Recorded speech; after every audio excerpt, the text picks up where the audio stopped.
The death penalty is another political agenda. Ohio fails to meet 93% of the guidelines set forth to ensure fairness and accuracy in a capital punishment system. The regular public do not know that it costs more to execute someone. From a statistical standpoint, that we absolutely have executed innocent people. Well, since then, it has been determined that that was faulty science.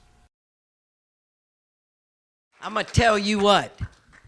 There's no place in the world I'd rather be than here tonight. And no place in the world I would rather have been than with Sean Hawkins' mom and daddy today, where we had lunch together. And I am so outraged over this case of this young man. The Sixth Circuit just turned him down, and they're trying to kill him. And when you look at this case, it just so stands for everything that's wrong with the death penalty. A 15-year-old boy in with the police for over 4 hours is the one who, at the trial, said, yeah, Sean was the one who killed these people. And then recanted and wanted to go and hug Judy, Sean's mom, because that was like his second mom, and the judge said, no, you cannot do that. It is so atrocious that on this kid's testimony and the most faulty, frail, frivolous, forensic evidence of some kind of thumbprint in a car with blood on it. Well, we can't tell, was it the blood, the thumbprint on the blood that did it, or whatever. And they're going to kill this kid who, when he saw, was it Katrina or Haiti to give blood? Which one was it, Judy? Katrina. Saw the suffering of people in Katrina. He said to the ones on death row, we got to give blood and we'll get the money and we'll send it to the people. How can this be happening to us? I've been working with this for over 20 years. I've accompanied 6 people. I've watched them die. I know this system now. And the reason I'm saying there's no place I'd rather be tonight than with you is because in this room is a group of people committed and determined to bring justice and to stop this torture and this killing. And we need everybody in here. We need people to give money toward it, because you know you don't get big grants from the Ford Foundation to stop the death penalty. We need the donors. We need the people to get the resources. We need the lawyers. These lawyers are our heroes going in there to save lives. Each one worth a whole universe going in to do this. It's so atrocious. I can't get used to it. I can't say, yeah, we got the death penalty in the United States. I just can't. It's so wrong and so atrocious. And I have 20 years behind me now going out and getting on the speaking thing to universities and churches and all over this blooming nation. And it's not that the American people are tied to the death penalty. They thought it through. They weighed the pros and cons. Yes, we're for state killing. They never thought about it. It's not one of the moral issues that touches most people personally. They never think about it. Everybody's busy. We're not a reflective culture. We're not.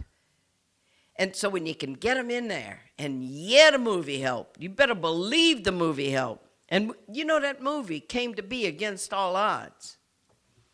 Against All Odds, when Tim Robbins wrote the script of Dead Man Walking, the screenplay, every Hollywood studio turned down that movie. They simply could not believe a movie, and they'd say to Tim, well, we got a nun in it. So like we got no like romantic element. And like if you let us like spice it up, you know, between a nun and a death row inmate, maybe we'll have something. And Tim Robbins is saying to them, it's not about spicing it up with the nun and the death row inmate. This is a story of redemption for everybody in it, the victim's family. And what Tim did was, he said, you know, if I do propaganda, if I do an anti-death penalty move, if I show the crime early on and let it fade, and then all the sympathy to the person who, but we're going to bring them there. We're going to bring them over to both sides, back and forth. William Faulkner, when he got the Nobel Prize for Literature, said the only thing worth writing about is the human heart in conflict with itself. And Tim knew that we're going to do a film, and Susan Sarandon knew before him because she's the one who got him to read the book. It took her 9 months to get Tim to read Dead Man Walking. She read it first. And she said, we need a film to bring the American public into deeper reflection, to go over to both sides of this issue and to raise the question, is there a humane way to kill a conscious, imaginative human being? Like we're going to switch it over to lethal injection, and that makes it humane, as if mental torture isn't real of a person. All the people on death row I know have the same nightmare, and the guards are coming for them. It's their time. They're kicking, they're screaming, they're going, no, no, no. Then they wake up, and they're in their cell, not now, but later. Is there a humane way to kill a conscious, imaginative human being? And we are still doing it. And Ohio, where you have people lined up. And the courts, here was my biggest shock. I didn't know how the courts worked. I didn't know that when you came out of a court, if you had been convicted and found guilty, I thought what the appeals courts were for was to go back over that case and look at the forensic evidence, look at the scenario of the crime, take that thing from A to Izzy, and in case a mistake had been done, to redo it and to make sure justice was done. I had no idea that appeals courts, that the bar, over reasonable doubt of one juror, or at least not the unanimous verdict for death, is going to be raised very, very high. And in Death of Innocence, my second book, I went through what the Rehnquist court did starting in the 80s and through the 90s to take every one of those constitutional protections and make them almost impossible to access. And so we have people killed because of procedural bars. Can't you go in and just show ineffectiveness of counsel? Look, the guy did nothing for mitigation, like in Sean's case. Look, the person didn't get the forensic testing done. Look, the person didn't bring eyewitnesses and people that could have spoken for him. Look, the counsel was so ineffective, they did nothing and they sentenced him to death. Can't you show ineffectiveness of counsel? And then that Strickland decision that happened, just one of them, many of them. It's almost impossible to prove ineffectiveness of counsel. Almost impossible. Even when the lawyer's drunk, even when the lawyer's on drugs, even if the lawyer during the sentencing part of the trial does nothing. Those appeals courts, and always that assumption, Justice Scalia in particular, because, I hate it. We got 5 Catholics, or is it 6? I hate to ask, on the Supreme Court. Well, what does that mean? And then we come to the churches and the death penalty. I'm writing a book now called River of Fire, The Spiritual Journey to Death Row. And in the prologue of this book, I write, they killed a man with fire one night. They strapped him in an oaken chair and pumped electricity through his body. And I was there when they killed him. And he looked at my face. And I came out of that execution chamber that night. There were no religious leaders there that night to protest this killing. But I was there. And I was a witness. And a fire began to burn in my heart. And it burns in me still. And now I will share with you the spiritual currents that led me to the killing chamber that night. And it has been for me a deeply spiritual journey. And from the very beginning, Patrick was executed in 84 to begin the dialogue with my church, with all the churches. There was a statistic in the 80s when we were on the National Coalition to Abolish the Death Penalty. Showed the more people went to church, the more they were for the death penalty. Christian churches, people who say they believe in Jesus, who said love your enemy. You know, maybe you've seen a great bumper sticker. I think when Jesus said love your enemies, it included not killing them. But what happened to Christianity? What happened to religion? Did that get so culturalized too that you can't tell the difference of who's a Christian and who isn't? People like Sister Alice, no. And these groups, no, that get involved, between the lawyers, the nuns, the people getting involved in these things, because we're there with the people where it counts, and we know this is a human life. And also we're beginning to see all the injustices that happen in the courts. Thomas Merton said, he's a Trappist monk, that when the world ends, it's going to be legal. And when we see what Alberto Gonzalez and all the people did with Abu Ghraib and torture in Guantanamo and Abu Ghraib to make torture legal, you legalize it.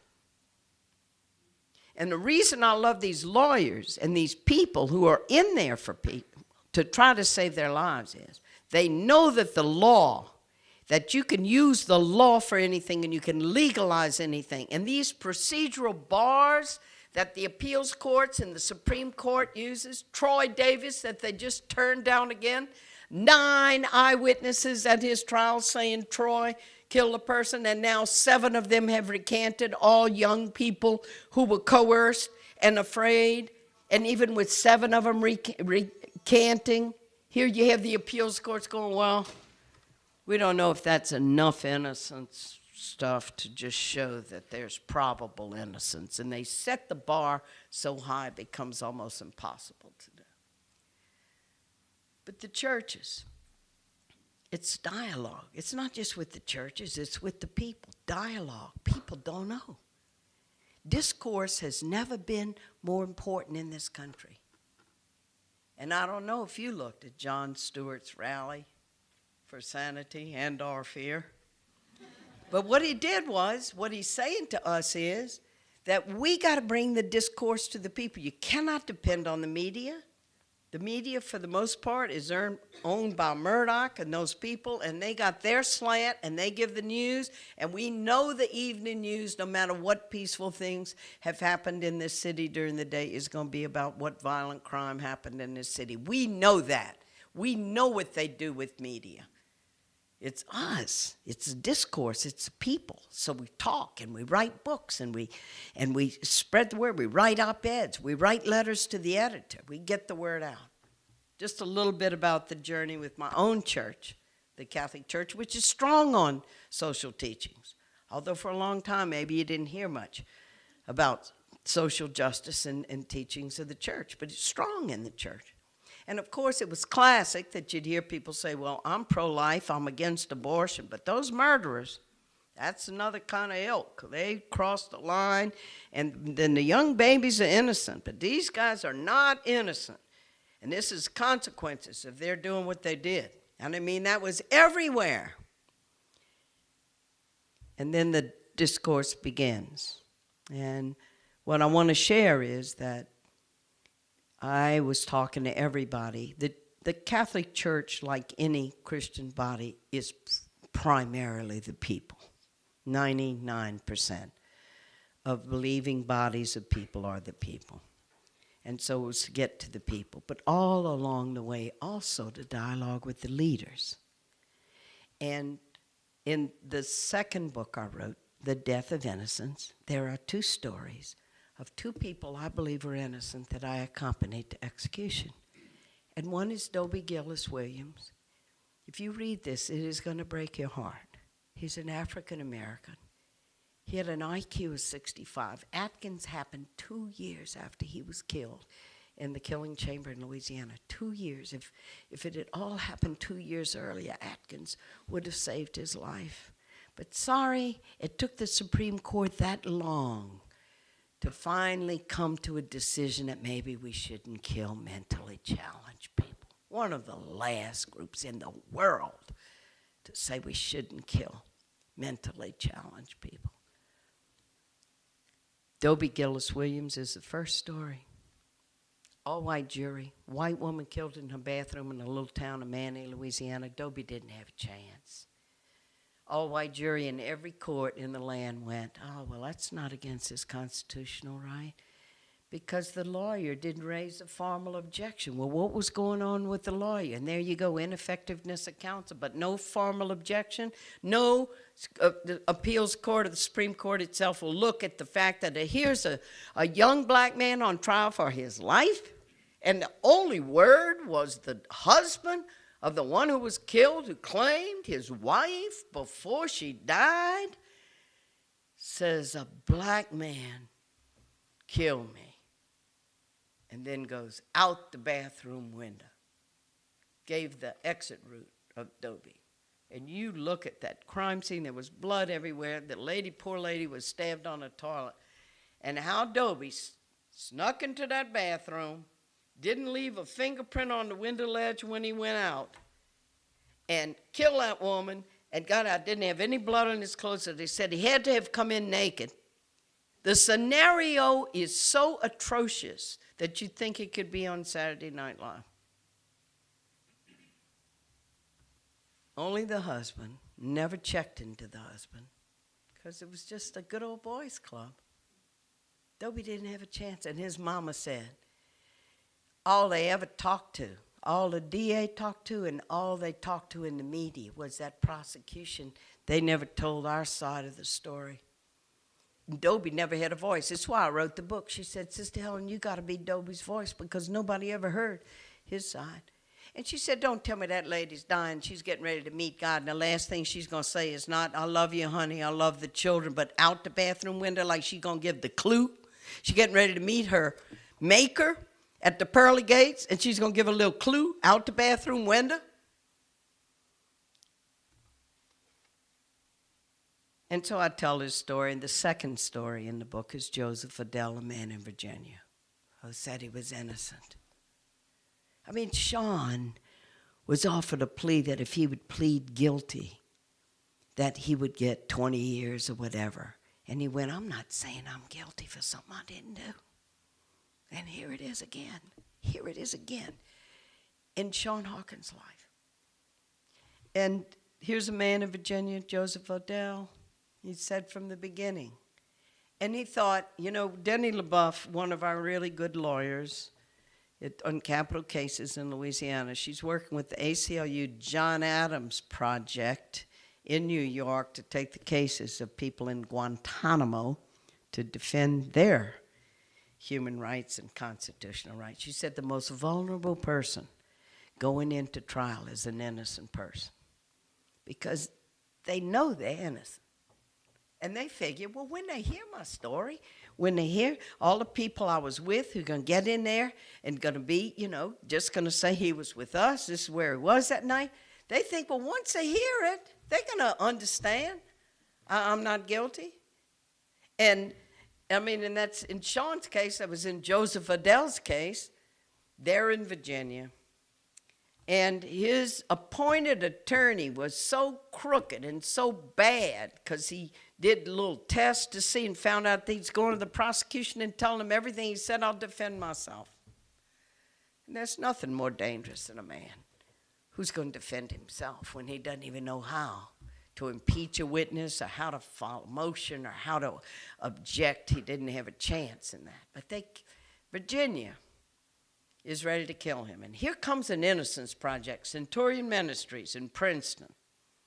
And here's a young woman who was kind of looking for meaning in her life. You know, her big thing was decide, she says this, her name is Laura Urs, how to get her jewelry to match her manicure, to match her shoes, to go to a charity ball. And she said, there has to be more to life than this. And so she just sees a little article in a paper about people innocent in prison, and she goes, what could be worse than that? To go to prison for something you didn't do. And she gets involved. Mountain of letters and requests, and her fingertips touch the letter from Joseph Adele.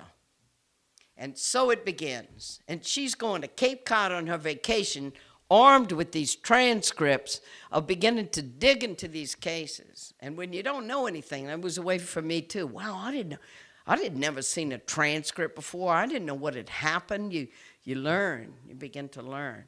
Before Joseph's whole story was over, Italy got involved in his case.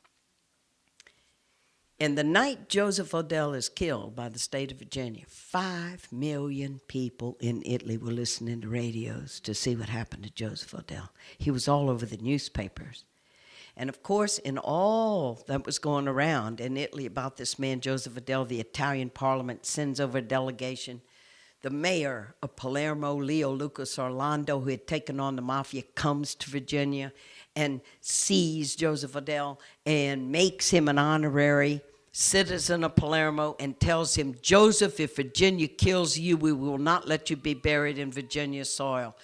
We will ship your body over and we will bury you in Palermo. And in the end, that is what happened. But somewhere in there, Pope John Paul, I mean, everybody's going, who's Joseph Odell? Pope II, who's Joseph Odell? And so the connection with the Vatican and with the Pope about his case began. And Laurie was going over there, and she said, Sister Helen, you could come because they're going to set it up for me to meet the Pope. Wouldn't you love to talk to the Pope, you know, about the death penalty? And like, aren't nuns and popes like tight? And I couldn't go because I had a good friend dying of cancer. And I said, I can't go, Laurie. But she said, write a letter. And I did. And that letter went through the window of the Vatican in the very week that then Cardinal Ratzinger had given the Pope the Catholic Catechism, the final edition, to approve. And the letter comes in. And a friend of mine in the Vatican said, I took your letter and I put it right in his hands. And what I was able to share, and I wasn't the only one in the dialogue, please understand. Let's put it in context. There was dialogue going on around the church because human rights is going on and dialogue around the world. And Pope John the 23rd in Pacem in Terris had pointed, in the 60s, pointed to the UN Declaration, Universal Declaration of Human Rights, and said, this is going to be the beacon and the road that's going to take us all on the road into the future. He had already pointed the way. And so all that tilling of the soil had happened. But I was able to lay in the lap of the Pope 14 years of pastoral experience. And I said, Your Holiness, does the Catholic Church only uphold the dignity of innocent human life? And the Catechism had said that, innocent human life. And when I'm walking with a man to execution, and he's shackled hand and foot, and he's saying to me, Sister, please pray that God gives me the grace for my legs to hold up while I make this walk. I said, there is no dignity in this death. And then it was said in your encyclical you'd written and called Evangelium Vitae, the gospel of life. You pushed the death penalty right to the edge. You said we have a way to defend society, so we shouldn't take life, so the death penalty should be rare, if not non-existent. But then you said, but in cases of absolute necessity, the state can execute. I said, those are the words any DA or anybody wants to execute is going to use. It's always going to be an absolute necessity. When you want to go for the death penalty, you're going to claim it. And sure enough, Harry Connick Sr. in New Orleans, great Catholic guy, would quote the Pope's words when he was trying to get a death penalty in New Orleans. He said, we can't get enough death penalties in New Orleans. We need more. Every one we get is an absolute necessity, as the Pope has said here in his encyclical. You got to close the loophole. And the Pope couldn't go back and take his encyclical back and say, no, I want to take out this and this. But what he did when he had that catechism, when it had been in his hands, he removed 10 words and changed the criteria the church had used for 1,600 years when the state could execute, namely for a grave or grievous crime. And he cut out 10 words of the catechism. And you put it together, it means no matter how grave or grievous the crime. The Cheshire jury, atrocious killing of a doctor's wife and children and burned them up. Atrocious killing. No matter how grave or grievous the crime, when in society we have a way to keep ourselves safe, we don't kill anybody. And the test I knew was going to come after Pope John Paul died, like, would it hold? And when Saddam Hussein was hanged, I went, if they're going to look for an exception to it. But in this case, and sure enough, coming out loud and clear from the Vatican, the Office of Justice and Peace, it is against the dignity, against any human life, to render a person defenseless and to take them out and kill them. And then it was Pope John Paul, with the catechism changed in 97, who in 99 came to the United States. He had been 4 other times to the United States and never mentioned the death penalty. But now he stands there and he says he connected the death penalty with the other pro-life issues. And this is the work we got to do with the people in the pews. It's what we got to do in classrooms. Pro-life doesn't just mean innocent life. Pro-life and dignity of life means across the board that nobody can be equated with one act. John said this beautifully yesterday. We are all worth more than the worst act we've ever done. And so the Pope in St. Louis put the death penalty in for the first time. And now the Catholic bishops, they have a campaign, a Catholic campaign to end the use of the death penalty, declared in 2002. But you got to do more. Printing a pamphlet's good. We need pamphlets. We need to declare it. But we got grassroots people in there, the Catholic Mobilizer Network, to work with the Catholic bishops to get in there and get to the classrooms and get the curriculum and get it to the people in the pews. And so the religious community, which has been so silent on this, so quiet about this, because it's a controversial issue.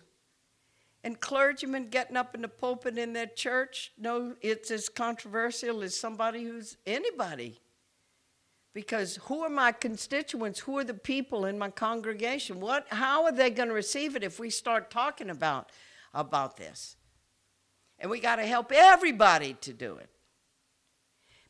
But what I found out from people, these years of staying on the road, going and talking to people about the death penalty, most people say, I didn't know it was like that. Most people come into it like I came into it naive, thinking we have the best court system in the world. It would be a fluke if they ever made a mistake. Just a fluke. That couldn't happen. Couldn't happen. You'd have an innocent kid that a state like Ohio is going to kill. He was just turned down by the Sixth Circuit. That's the end of the line. Supreme Court? Going to the Supreme Court? The procedural bars? Should have filed this sooner. You don't fit through the gate. And in Death of Innocence, I quote the words of Jesus. You strain out gnats and you swallow camels, but you neglect the weightier matters of justice and mercy. In our courts, that is what we do. And Ohio is in a situation, you have people in the pipeline now, and their appeals are running out. You've killed how many people since 99? What is it, Kevin? 40? 41 people. You didn't kill anybody since 63, and then in 99, you've killed 41 people. Recently, 6 or 7 people, and how many people are waiting in the pipeline over the next 6 or 8 months to be killed? And we go about our ordinary life, and you hear about another execution, and nobody's there, and nobody sees it, and who cares? Who's upset? And the people are never going to be upset over justice unless those of us who have witnessed and those of us who have been there take it to them and say, look, this is what's going on. If we push back and we lived in towns that had slaves being brought over and we walked through our little village square, you could have people going shopping and doing business, and you walk right by that auction block, and there's that African woman being separated from her children and families split up, and people didn't blink an eye. And they didn't blink an eye because culture, this is what we do.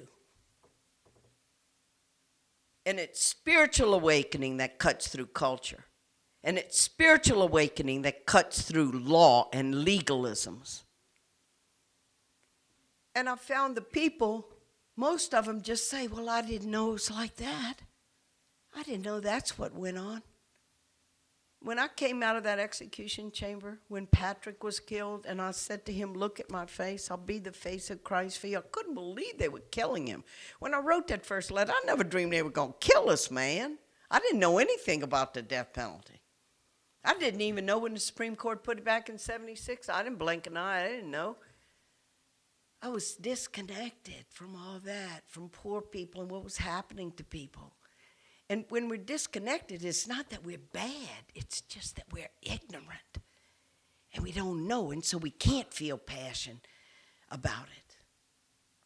And when I came out of that execution chamber, when they killed him that night, and I was outside the gates of the prison, I threw up. Because I had never watched a person killed in front of my eyes by this cold protocol of death. And I mean, it's polite in there. In the death house, it's polite. You don't have mean guards and people saying, ha, ha, ha, you're going to die. You have the prison psychiatrist coming saying, hey, Pat, you want a Valium? Want us to take the edge off? Hey, Pat, you want a cup of coffee? Hey, Pat, you want a cigarette? And the guard's going to have to practice for this moment in case he fights him every inch of the way, as happened to Lewis Williams here in Ohio, who had been calm the day before. When it came time, he grabbed the bars of his cell and began to scream and to cry, oh, God, you are my witness. I'm innocent. Don't let them kill me. Looking into the eyes of the guards who have to do the killing, please, don't kill me. Don't kill me. And they have to carry this struggling man all the way down the hall, fighting and screaming and kicking, and throw him onto the gurney. You think any of those guards could ever work another execution? They could say, well, I'm just doing my job. Is everybody just doing their job? The governor's doing his job. The prosecutor's doing his job. The guards, the warden. Everybody's just doing their job. And we look with shock and horror now in the Nazi regime when death camps were there. But there were cocktail parties going on in the camps and beautiful Mozart music playing with the people that were carrying out that. And we are shocked at that. How could those people, how could they do that to those innocent people? And we are torturing and killing people in this country. And make no mistake about it. It is the practice of torture. And the definitions there, we've even signed the UN Convention Against Torture. And mental torture is as real as physical torture. And it is an extreme mental or physical assault on someone rendered defenseless. We who are awake, those of us who know, have a terrible responsibility on us to act. Because if we walk away from it as though we're neutral, we're held accountable to that. To be awake is a responsibility. It comes out of our very humanness that we are responsible for the other. We cannot say, oh, well, not my problem. We belong to this democracy. And if Sean is killed in this state, it is on us all that this kid is going to be killed. The lawyers are in there. Everybody sitting in this room tonight is in there. And we must not be overpowered by the evil that is going on. Because when we take our hand and we put it to the rope and we begin to act, then, as Martin Luther King said, the arc of the universe bends toward justice, and we're part of that. And if we're not part of it in some way, then we're compliant. Because if we're silent and compliant, our name is on that gurney. Our hand is on that gurney as the people are being killed. I just want to say how good it is to be here. Because you're all people who are awake, and you're all people doing something to end this thing. And the people are going to get it. We got to get to the people. We got to get to the young people We got to just say we don't have to keep doing this. That's the way slavery ended. That's the way women got the vote. Martin Luther King wrote a book, Where Do We Go From Here? And he said, when slavery held sway in this country, there were 3 supports used to prop it up. And we've had that with the death penalty. One was science, where they said, well, really, African-American people, their brain size is smaller, and God meant them to be the servants and to serve white people. And the Bible, I cannot tell you how much the Bible is quoted very selectively to show God's blessing on our killing, including Justice Scalia. And if you read Death of Innocence, look at what he did with Romans 13, the epistle of St. Paul. And he said, he drew a conclusion. Clearly, he was talking about when he said, obey civil authorities and be afraid of what they can do to you, that he was referring to the death penalty. And God has made us, the government, the minister of God's wrath on evildoers. And he graduated from Georgetown. And he said this at a conference in Chicago 6 years ago. He said it, that as a government, we are ministers of God's wrath. He's a Supreme Court justice. If he's selectively quoting the scriptures in proof texting, imagine what happens to the rest of us. And there's so much biblical illiteracy in this country. I mean, 12% of the American public identified Joan of Arc as Noah's wife. They don't know boo scat about the scriptures. Except when you want to pull out your little quote, have God agree with what you already made up your mind. So our work is before us. And to take one life and to stand with that life and educate the public and refuse. Resistance is a huge part of the spiritual life. That German poet, Rainer Maria Rilke, said, more is required than being swept along. We cannot be swept along. We resist. We organize. We get in there where it makes a difference in these lives. We work together, all of us sitting in this room. And those of you that give money, that help this, we need to get the resources we need. Everybody knows what happens, that public defenders are notoriously, even though it's somewhat better in Ohio than Louisiana. We need resources. And we need people that have those resources. Joseph Campbell, who did The Power of Myth, defined money. You know how he defined money? As congealed energy. And we got to get that congealed energy from those who have the resources. The people, of course, are the best congealed energy. And so OTSI, Alice's group that works with the families that matter. What does it mean to be a family where you have a son or a daughter or a brother or sister on death row that everybody is treating like disposable human waste? What does it mean to be their family? And they call families that matter.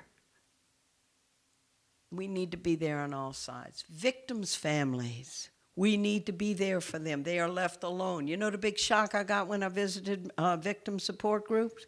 How many of them said, everybody leaves us alone. One man said, my daughter was killed, and sister, you want to see a room empty? All I got to do is walk in it. Nobody knows what to say.